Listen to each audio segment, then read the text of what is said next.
Alice's Adventures in Wonderland by Lewis Carroll, Chapter 6, Pig and Pepper.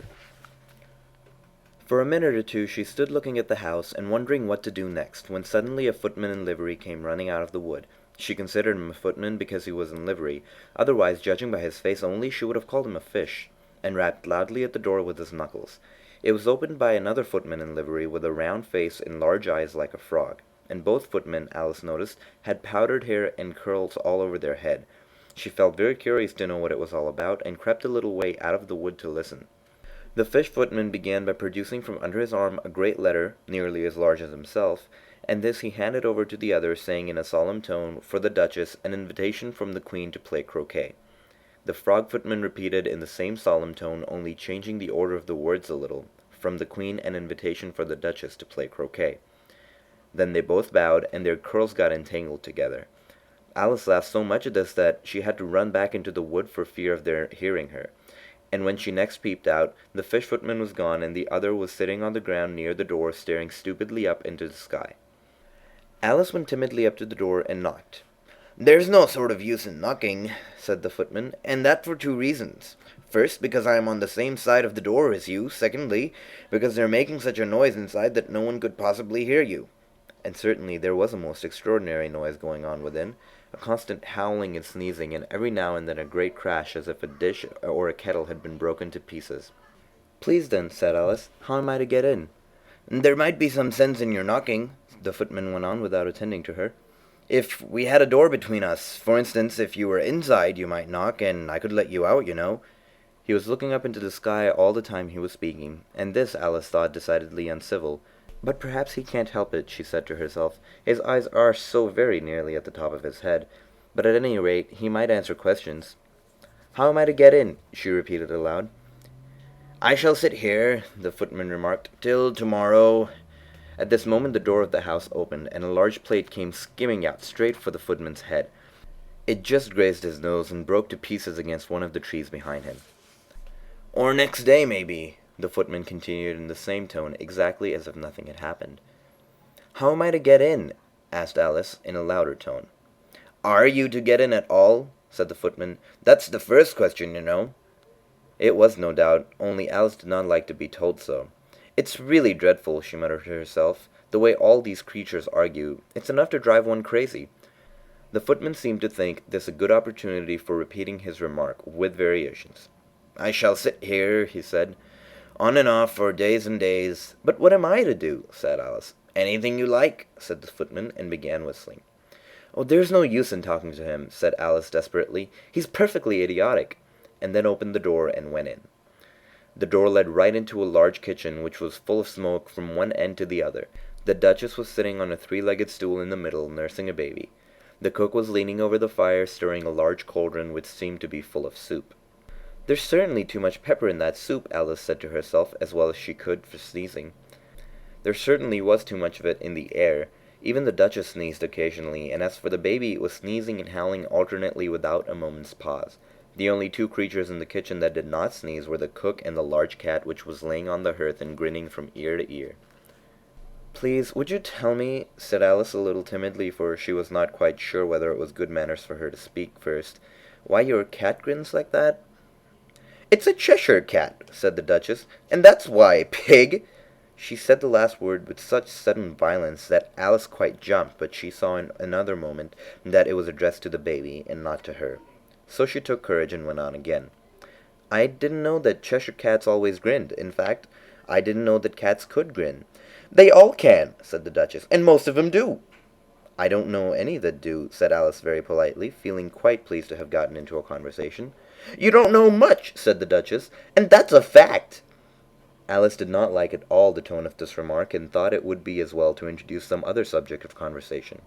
While she was trying to fix on one, the cook took the cauldron of soup off the fire, and at once set to work throwing everything within her reach at the Duchess and the baby. The fire-irons came first, then followed a shower of saucepans, plates, and dishes. The Duchess took no notice of them even when they hit her, and the baby was howling so much already that it was quite impossible to say whether the blows hurt it or not. "Oh, please mind what you're doing!" cried Alex, jumping up and down in agony of terror. "Oh, there goes his precious nose!" as an unusually large saucepan flew by and very nearly carried it off. "If everybody minded their own business," said the Duchess in a hoarse growl, "the world would go around a deal faster than it does." "Which would not be an advantage," said Alice, who felt very glad to get an opportunity of showing off a little of her knowledge. "Just think of what work it would make for the day and night. You see, the Earth takes 24 hours to turn around on its axis." "Talking of axis," said the Duchess, "chop off her head." Alice glanced rather anxiously at the cook to see if she meant to take the hint, but the cook was busily stirring the soup, and seemed not to be listening. She went on again. 24 hours, I think, or is it 12? "Oh, don't bother me," said the Duchess. "I never could abide figures." And with this she began nursing the child again, singing a sort of lullaby to it as she did so, and giving a violent shake at the end of every line. "Speak roughly to your little boy, and beat him when he sneezes. He only does it to annoy, because he knows it teases."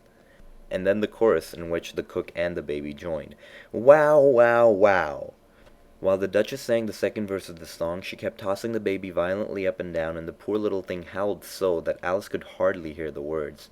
"I speak severely to my boy, and beat him when he sneezes, for he can thoroughly enjoy the pepper when he pleases." Wow, wow, wow. "Here, you might nurse it a bit if you like," the Duchess said to Alice, flinging the baby at her as she spoke.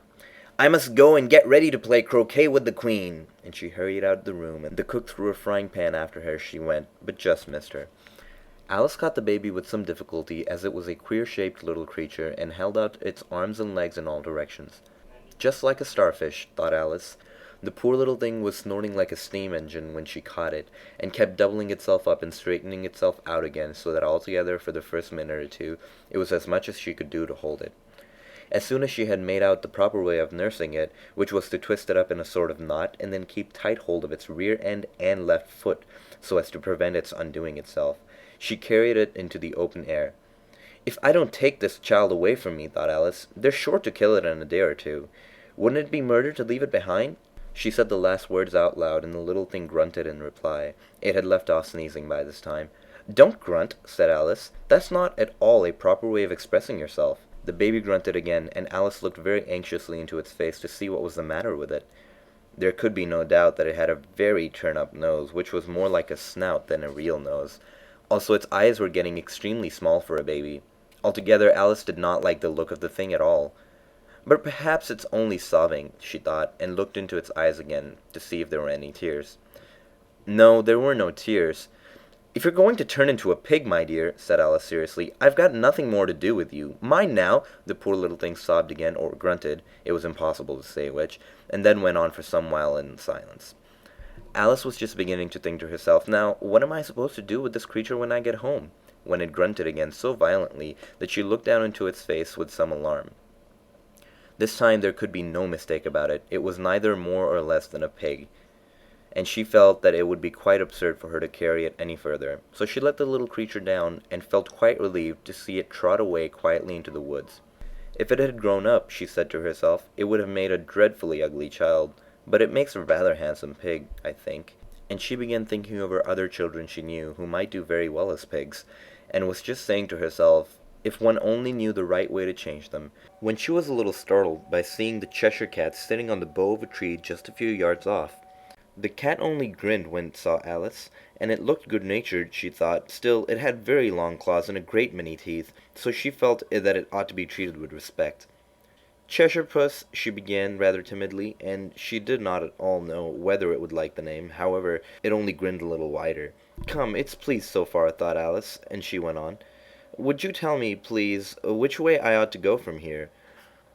"That depends a good deal on where you want to go," said the cat. "I don't much care where," said Alice. "Then it doesn't matter which way you go," said the cat. "So as long as I go somewhere," Alice added with explanation. "Oh, you're sure to do that," said the cat, "if only you walk long enough." Alice felt that this could not be denied, so she tried another question. "What sort of people live about here?" "In that direction," the cat said, waving its right paw around, "lives a hatter, and in that direction," waving the other paw, "lives a March hare. Visit either you like, they're both mad." "But I don't want to go among mad people," Alice remarked.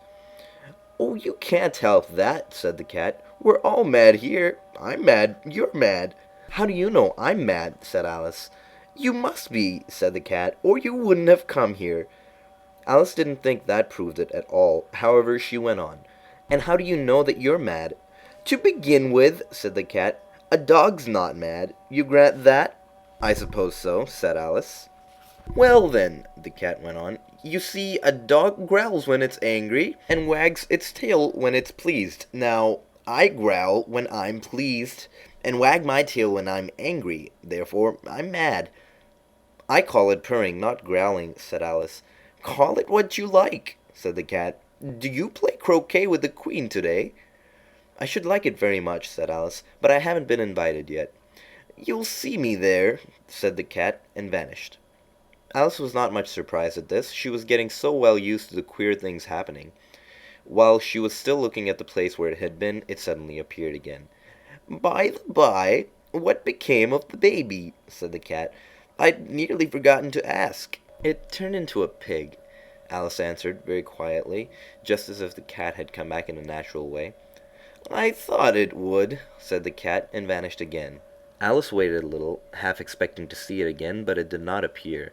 After a minute or two she walked on in the direction in which the March Hare was said to live. "I've seen hatters before," she said to herself. "The March Hare will be much more interesting, and perhaps, as this is May, it won't be raving mad. At least, not so mad as it was in March." As she said this, she looked up, and there was the cat again, sitting on the branch of a tree. "Did you say pig or fig?" said the cat. "I said pig," replied Alice, "and I wish that you wouldn't keep appearing and vanishing so suddenly. You make one quite giddy." "All right," said the cat, and this time it vanished quite slowly, beginning with the end of the tail, and ending with the grin, which remained some time after the rest of it had gone. "Well, I've often seen a cat without a grin," thought Alice, "but a grin without a cat? It's the most curious thing I ever saw in all my life." She had not gone much further before she came in sight of the house of the March Hare. She thought it must be the right house because the chimneys were shaped like ears and the roof was thatched with fur. It was such a large house that she did not like to go nearer till she had nibbled some more of the left-hand bit of mushroom, and she raised herself about 2 feet high. Even then she walked up towards it rather timidly, saying to herself, "Suppose it should be raving mad after all. I almost wish I'd gone to the Hatter instead." End of Chapter 6.